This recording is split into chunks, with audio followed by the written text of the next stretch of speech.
Hey guys, it's Quickie Baby and welcome back to World of Tanks, and the 9.17.1 test server is here giving us a glimpse of what the immediate future of World of Tanks is going to look like. German tank lovers are going to rejoice.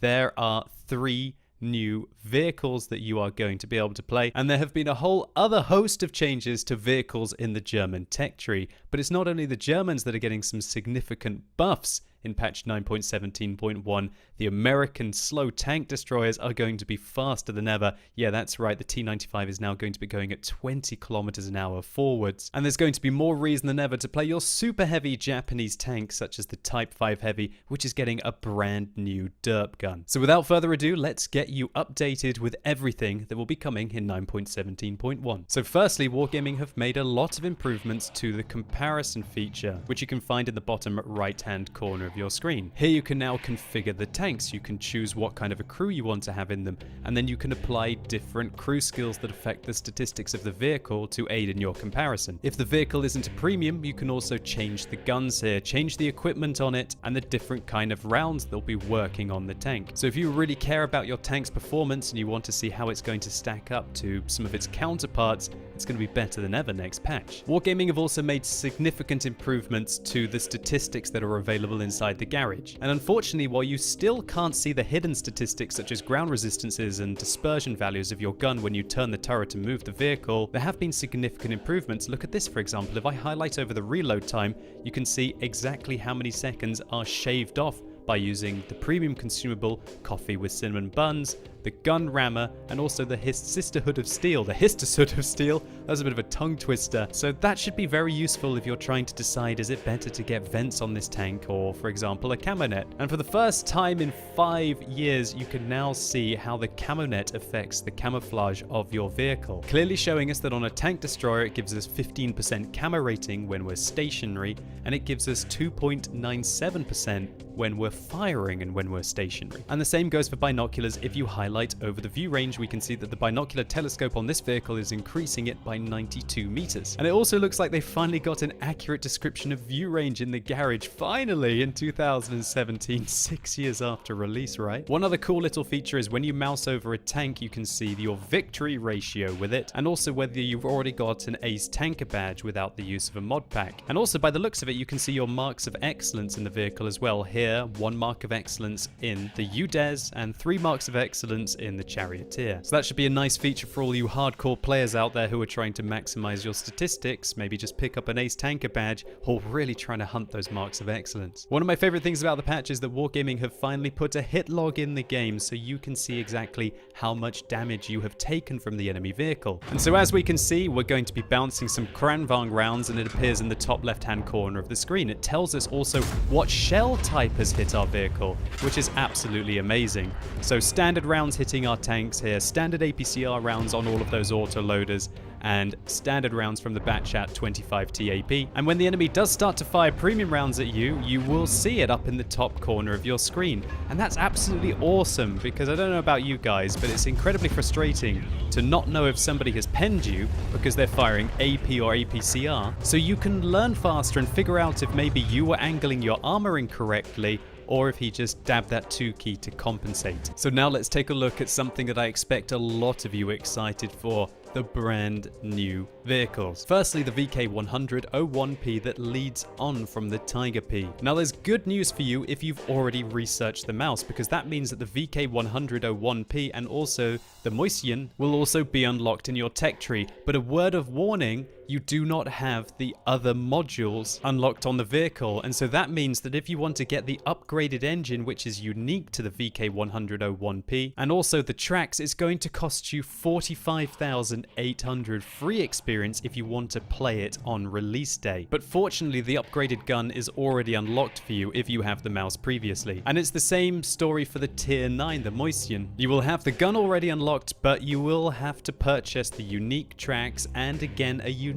engine just for this tank, which will cost you a total of 75,900 free experience if you want to play it to its utmost capabilities on day 1. But considering this vehicle is limited to a top speed limit of 20 kilometers kilometers an hour, the standard engine should be okay as long as you don't mind being set on fire a little bit more and being a little bit slower for that 51,500 experience engine cost. And while the vehicles are unlocked for mouse owners, they're not giving them to you for free, with the VK100-01 costing 2.5 million credits and the Moistion costing 3.5 million credits. So if you want to play both of these tanks on day one to their utmost capabilities, you want to be saving up 6 million credits to purchase the tanks, you want to get your equipment ready, and you're going to need 121,700 free experience. But considering these vehicles' top speed limits are so limited, it probably shouldn't be too bad to research the engines on them without free experience, because you do already have the Top Gun, which is usually what counts on these tanks the most. And also for everyone out there who is saving up experience in your VK4502B to be able to get the brand new Panzerkampfwagen 7, it is going to cost you 196,470 experience. So get grinding in your tier 9 German heavy tank if you want to be playing a brand new tier 10 on day one. So let's take a look at these vehicles, what are their models like and how they stack up statistically. And I warn you, these are literally going to be very, very, very quick opinions on these tanks, and I'm probably going to do full videos on them to discuss them in more detail later on. So the VK100-01, which I'm going to be calling the VK100 from now on,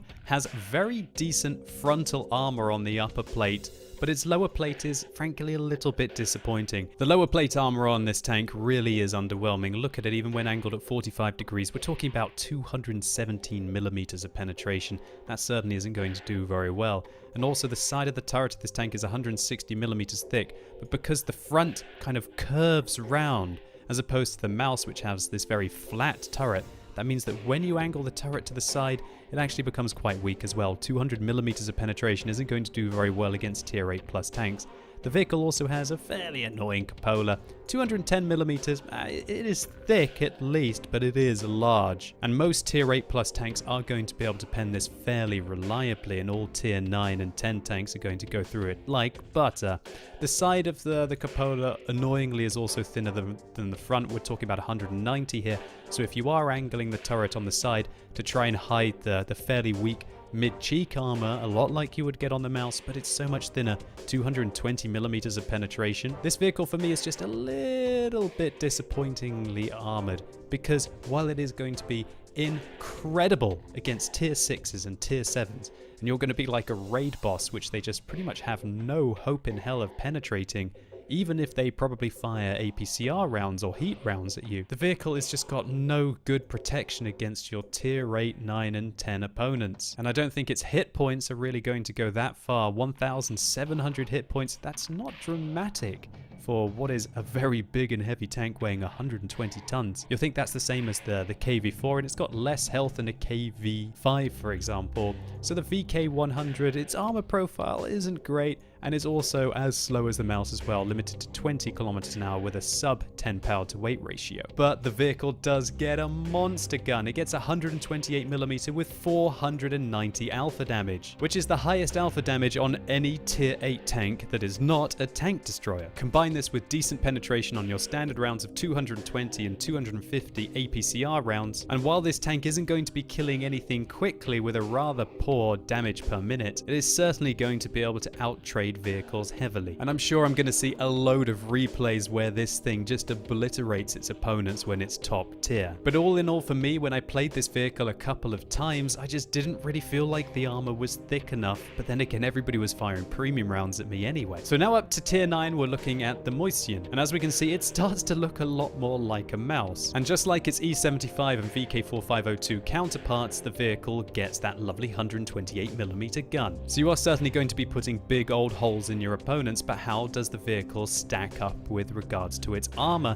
after the tier 8 was perhaps a little bit disappointing? Well, this thing is a bit of a beast. Its lower plate is quite strong again, 180 up from that 120 that the VK100 had, and also its cheeks are a lot thicker as well now, up to 240, although the tank is a whole tier higher. And while the side of the turret is no thicker than you had on the VK100 at 160 millimeters, because of the shape of it and the fact that it doesn't curve in so much, what this means is that you can actually angle the turret armor of the Moistion a lot like you would do on the tier 10 Maus to make it rather effective indeed. Here we can see it's 280 while still maintaining 260 on the front of the turret. And the whole of the hull armor here is rather thick indeed, and no tier 9 tanks, unless they're firing premium rounds, are going to be going through here, and most tier 10s aren't going to be able to penetrate you as well. If, of course, they don't shoot at the cupola on top of the tank. Oh why, this pretty much spoils what looked like it was going to be a beautiful tier 9 mouse. This cupola from the front has 240mm of effective armor, which is amazing. But as soon as you turn your turret to the side here to try and protect your weak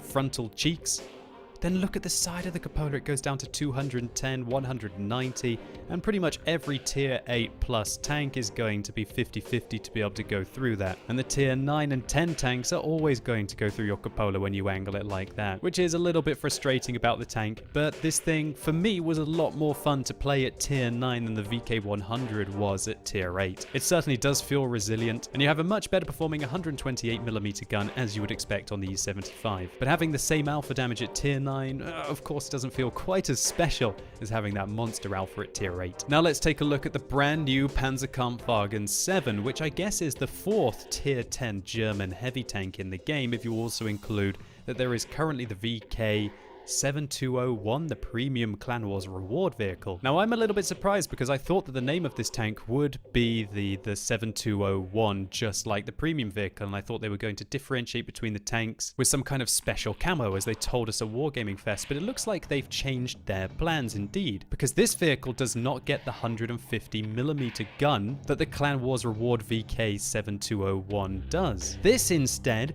gets a Jagdtiger gun effectively on a tier 10 heavy tank. And so that means that the Panzer 7 kind of lands in between the mouse and the E100 using the 150mm gun with regards to its alpha damage. But look at its penetration.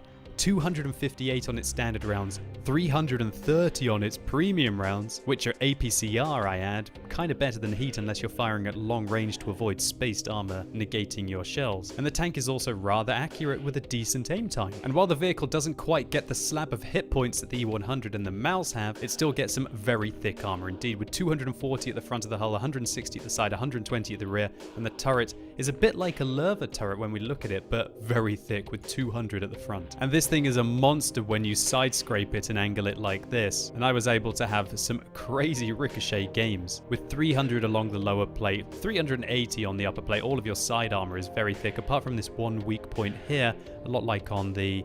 This looks a lot like on the FV215B. When you try to side scrape the FV215B, because this shape of the hull is like a hexagon, I believe, that you do make the side armor a little bit vulnerable, but it can be quite hard to see and hit. Maybe not so much on this tank, because that part of the armor is not hidden behind the tracks or any kind of spacing. And so if one of these vehicles is trying to side scrape against you, just shoot it here and you should be able to penetrate it with any tank you're engaging. And stay tuned to the channel where I'll try and put up a full comparison of the 4 tier 10 German heavy tanks to see which one is the daddy. But my initial opinions on this tank is it's great, and if you love your German heavy tanks, I don't think you can go wrong with this vehicle. It's a nice side scraper, its Jagdtiger gun feels very consistent, with the best penetration, aim time and accuracy in this comparison outside of the mouse. And the main thing that's great about this is that Wargaming have just made the tree feel so much more progressive. It did feel a little bit bizarre going from a VK4502A to a VK4502B to the mouse, because the mouse was just so different to those vehicles and each one of them played completely differently. Now you're going to be learning the playstyle that you need to be able to succeed at tier 10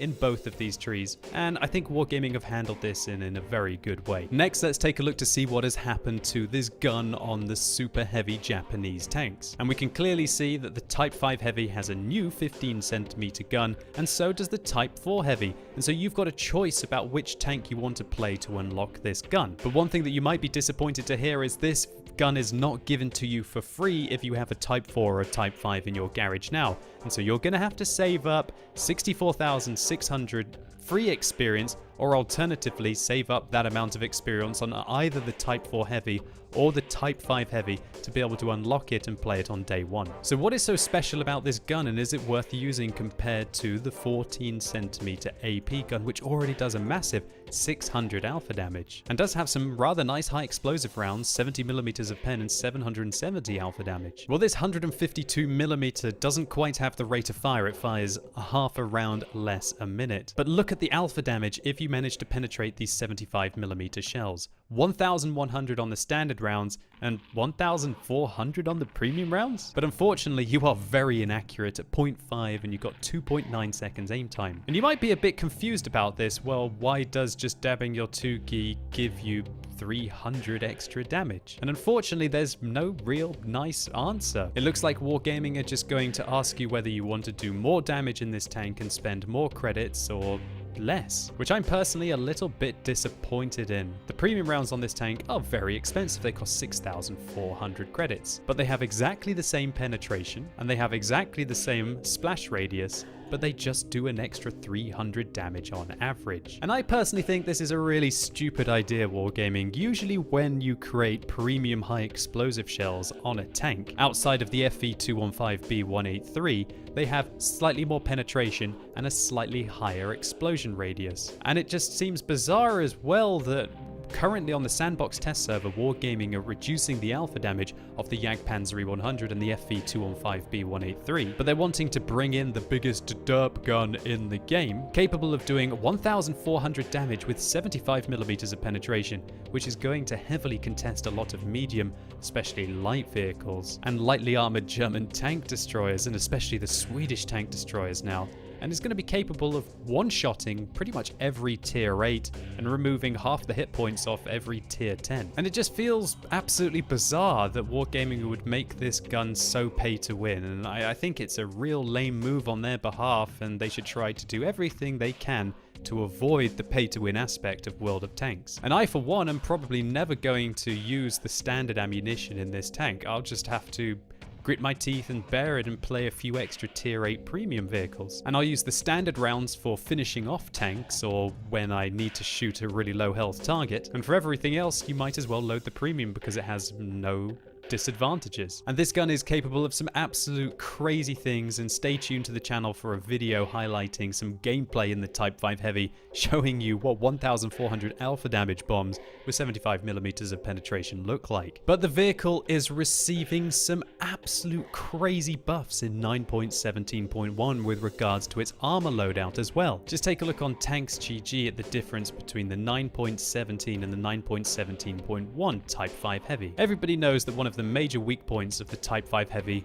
were the side cheeks here, and that if you wanted to try and make your lower plate thicker, you'd have to turn your tank at about 45 degrees to your opponent, and unfortunately that opened up this big weak point here, down to about 220mm of effective armor. That's not going to do very well against tier 10 tanks, right? Well, take a look to see what they've done to the cheek armor now, which used to be 210mm of raw armor and 220mm of effective armor at this angle. Well, now it's been increased to 270mm of cheek armor. And so angled like this is 280mm of effective armor. You're never going to pen that with a standard round. And furthermore, we can see the weak part behind the tracks has been significantly buffed as well. Previously, this was 105mm of armor if you wanted to shoot through the tracks and go through the tank here.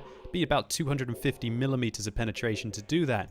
Now in 9.17.1 it's been buffed to 140, and so you're never going to be able to get through the tracks at the front and also take out this tank unless you've got about 280mm of penetration. Remember, heat rounds aren't really going to be doing very well against those 50mm thick tracks on this tank. And also the whole of the front of the vehicle has been buffed as well. Let's just take a look to see what happens with the Type 5 Heavy if we don't angle it whatsoever. 270 here, 270 here. And all across the turret as well, 280 on the front of the turret. And the cupola up here is still about 240mm at its worst point. And then towards the outside, we're talking about 300mm. Previously, the vehicle had 260mm on the cheeks. This is now turning into 280. And all of this area of the tank was 260, now up to 270. It's absolutely crazy. But the main thing that makes this tank simply ridiculous is look how effective the armor is when you angle the tank like this, and people who know how to side scrape in this vehicle are just going to become immune to anything apart from tier 10 tank destroyers and premium rounds. And in my opinion, this makes the Type 5 Heavy an absolute beast. And you are simply not going to fight this tank frontally unless you've got high explosive rounds and large caliber high explosive rounds, or if you're a tier 10 tank destroyer, and if you're not, you have to fire tier 9 plus premium rounds to have any chance of damaging this tank. And even if it over-angles its armor like this, we're still talking about 280 to get through. You have to get all the way round to here to stand a chance of really penetrating this vehicle. And so what this means is that if the Type 5 Heavy keeps its opponents in the front of it at these kind of angles, it is probably going to be one of the most dangerous vehicles in the game. You've got to try and do everything that you can to avoid your opponents getting your flank or getting your rear, and you are going to simply demolish them and pick up steel wall medals like a crazy man. Another set of vehicle which have received substantial buffs are the T28 and T29 series of tanks. All of these tanks are receiving significant mobility buffs. Let's take a look at the T28 prototype in 9.17, 18 forwards and 7 backwards. In the next patch, we're talking about 28 forwards and 10 backwards. That is not going to be a slow tank anymore. Next up, looking at the T28, it was able to go 18 forwards and 7 backwards. In the next patch, it's going to be able to go 22 forwards and 10 backwards. The reverse speed is going to be very significant. That's going to stop your opponents from being able to flank you and get round. But that's not all. Also, the traverse speed of the tank has increased. Look at its effective traverse speed on hard terrain, going from 21.76 all the way up to 26.11. And so the agility of these vehicles is going to be significantly buffed, but I know what you guys want to see. You want to see what the mobility of the T95 is going to be. Previously, the vehicle had 13 kilometers an hour forwards and a terrible 6 kilometers an hour backwards. This meant that the T95 was unable to prevent people from outflanking it and getting its rear, especially when we combine that with the sub 20 degrees a second hard traverse speed that the vehicle had. In the next patch, this is going up to 20 kilometers an hour. That's right, this vehicle feels ludicrously fast. It can go 10 kilometers an hour backwards. And when I say ludicrously fast, I mean, let's be honest, 20 forwards isn't exactly great. That's kind of tortoise speed, right? The tier 9 British tank destroyer. But after having played the T95 to get to the T110E3, let me tell you, this tank feels like it can shift. And combine that with the traverse speed of the tank, and this thing is in a whole new world of mobility, and the T95 is going to be more competitive than ever. And so if you've ever wanted to make your way up towards the T110E3, well then this might be the patch for you. And medium and light tanks, you better be afraid of these vehicles, because they're going to get their backs against the wall faster than they've ever been able to, and it's going to be harder to keep them tracked or even just get behind them and chew up their hit points. So that about covers the major features coming up in patch 9.17.1. There are also a lot of balance changes with regards to tanks when they become HD and how their models change, and also a lot of statistical changes to some of your favorite vehicles, including a lot of the German medium tanks, and even some premium vehicles too that I think might become new metas in the game. I'll discuss all of that in another video. This one's already getting too long, but congratulations if you made it the whole way through, and I hope it was useful, or maybe you just enjoyed it. If you did, please consider giving the video a like. It really helps the channel out. And also, if you're watching this video as it's released, it's time for another Tech Tree Showcase. The previous weeks, I believe, were leading up to the Leopard 1. Last week was leading up until the AMX 50B. And this week, Carlo voted for me to play the Jagdpanzer E100. And 73 of you backed him up. So come along on twitch.tv/QuickieBaby, where I'm going to be playing through the entirety of the heavily armored German tank destroyer line, culminating with the one and only Jägerü. And let's see if we can get some 1000 alpha damage shots off, right? And if you've never seen one of my Tech Tree showcases before, it's basically like mini tank reviews all the way up along the line, so you can maybe pick up a few tips and tricks if you already have the line, or you can maybe see what it's all about if you're planning on grinding up it. And let me know in the comments down below what you think about the 9.17.1 update, at least what you've seen of it so far. What do you like about it? What do you dislike about it? And as always, thank you so much for watching. You've been epic, and hopefully I'll see you soon.